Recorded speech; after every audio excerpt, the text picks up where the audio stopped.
Public safety is my highest priority, and as I've done in my career, and as I think the best way to deal with issues related to public safety brings me to priority number 2, which is funding the social services, and funding the social services equitably. That means all the way out to East County, to the farthest eastern depths of our county, with good public safety and preventative public safety really is the true picture of public safety, though. And then 3 is healthy growth. There's a lot of different words you can use for it. I call it healthy growth, economic development, rebuilding neighborhoods, rebuilding communities, basically having a safe place for people to live, work, play, recreate, ideally respecting our environment so that we can limit the use of cars. It's a neighborhood that has that all available so that you can bike and ride versus leaving your home.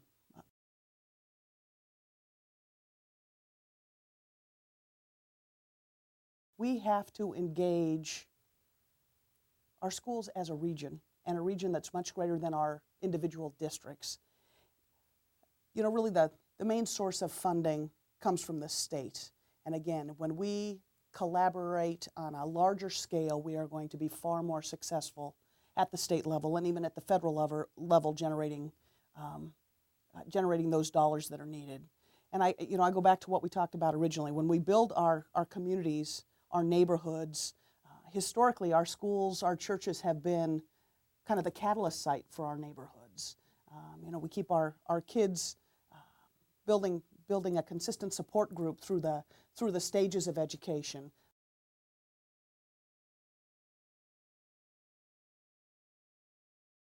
Part of my history is I have worked very hard with the state legislature and have brought over $2 million of gang enforcement dollars to East Multnomah County, and that was to form an East Metro gang enforcement team that has representation from every agency in East Multnomah County. We are working, again, not to displace crime, but to solve crime. So that's one piece of the puzzle.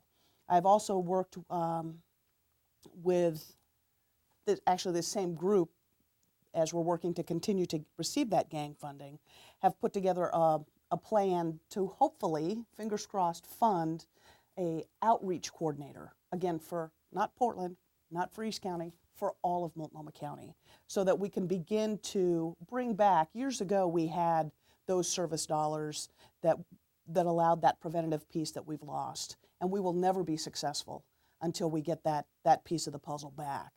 An unintended consequence of enforcement is displacement, and we continue to displace crime.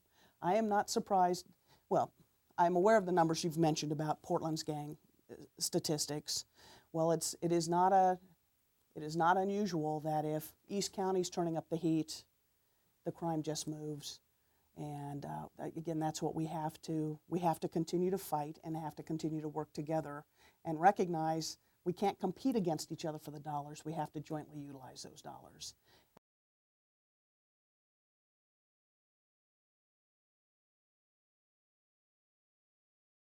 I am in favor of option number 2 that you mentioned.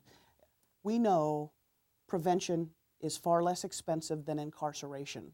I also believe one will never replace the other. I mean, it has to, again, be a balance. But, again, if we look at the Kevin Mannix bill, the cost to even have that function or to be utilized is extraordinary. It is not reasonable. I think there's a mentality that thinks holding people accountable is synonymous with incarceration. I don't believe that. I think we hold people accountable to their actions, but there are ways to be held accountable. And I'm certain you're familiar with the jail beds that are purchased by the Portland Business Alliance, and they recently published a report and I can't quote from it directly, but showed an incredible success rate, not 100%, but an incredible success rate with those beds because they require a treatment piece attached. And when you looked at those recidivism numbers, like I say, it's there.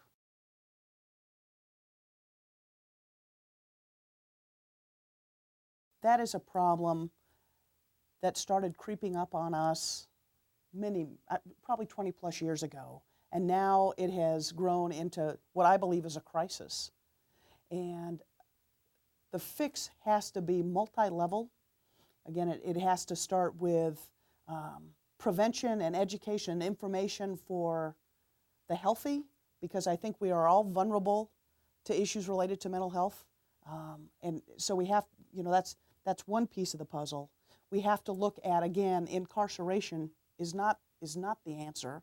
So it is a multi-level approach. And again, we've talked about, treatment, whether it's drug and alcohol, whether it's, if we swing it to that level, it is far less expensive and will allow, I think, a better use of those dollars to do it right.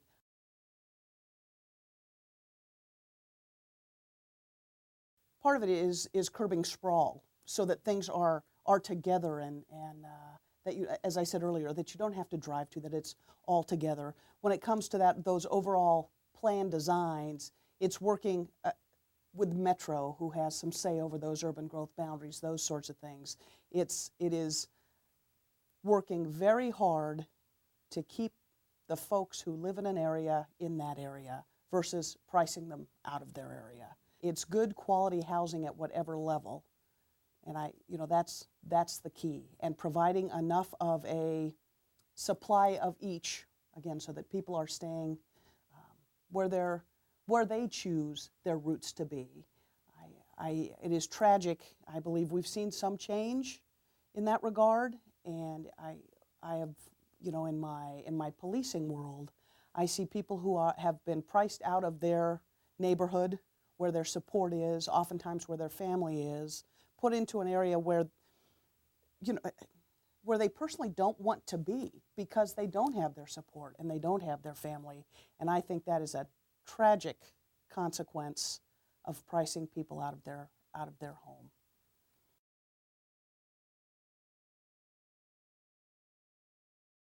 To me, it only makes sense that there are two separate supportive emergency management operations or locations, that being one on the west side and that one on the east side.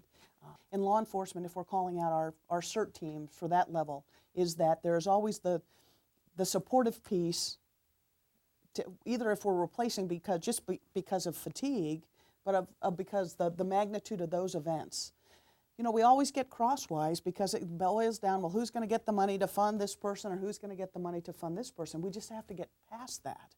And even if and maybe it's just way too simplistic, but even if one year, however it's designated or wherever the divide is made, gets 60% and the next year the other gets 40 and it switches back and forth, but we have to get past having to be in control. We have to get to the point where we're doing the right thing the most effectively and most efficiently.